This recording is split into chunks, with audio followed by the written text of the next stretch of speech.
So, dear students, good morning to all of you. I hope you will be fine and well with your study. Welcome to all of you, please. Today, I will teach you future perfect tense, future perfect continuous tense. Okay? Type affirmative sentences, साधारण वाक्य. ठीक है. व्याख्या है, इस तरह के वाक्यों में एक कंटिन्यूएशन यानी क्रमबद्धता, समय है पूर्ण अथवा अपूर्ण, काल है ना, भविष्यकाल, ये दिया रहता है. इस तरह के वाक्यों में कार्य के जारी रहने एवं समय का बोध साथ साथ होता है. ठीक है. दोनों चीज़ें, एक तो continuation of the time period and certain और अनसर्टेन ऑफ टाइम. ठीक है ना, दोनों साथ साथ होते हैं. समय का बोध भी होता है और साथ में जो निश्चित अथवा अनिश्चित समय भी होता है साथ में. ठीक है. जैसे मैं गीता को 1 साल से पढ़ रहा होऊंगा, इसकी ट्रांसलेशन होगी I shall have been reading the Gita for a year. ठीक है. पहचान है. इस तरह के वाक्यों में हम कैसे पहचानेंगे? इसमें निश्चित अथवा अनिश्चित समय एवं वाक्य के अंत में रहा होऊंगा, रहा रही होंगी, या रहा होगा, रही होगी, या रहे होंगे. ठीक है. ये इत्यादि दिया हुआ होता है. ठीक है. नोट है, फर्स्ट पर्सन कर्ता.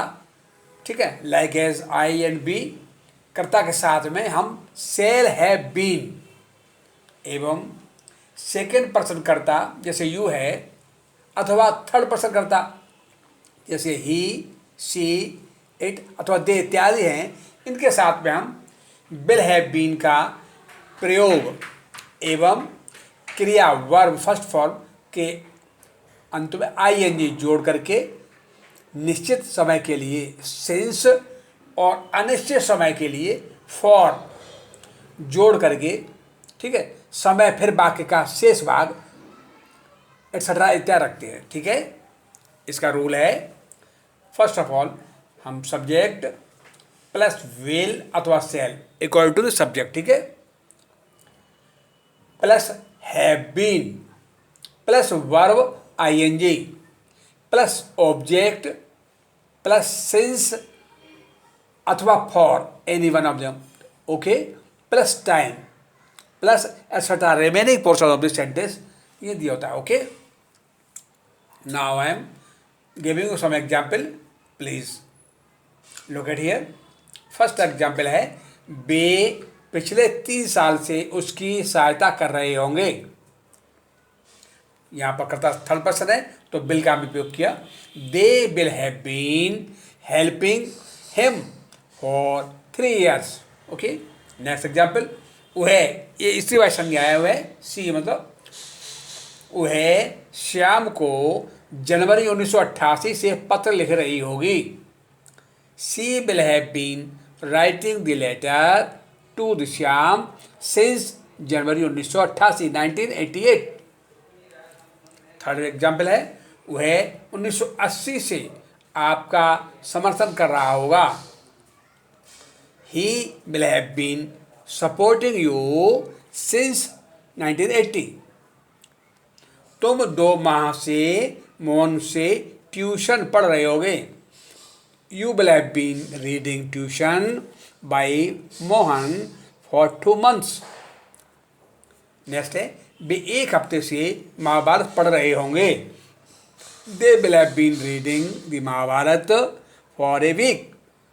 ध्यान दें, ये कुछ और हैं, इसे संबंध वाक्य देख लें.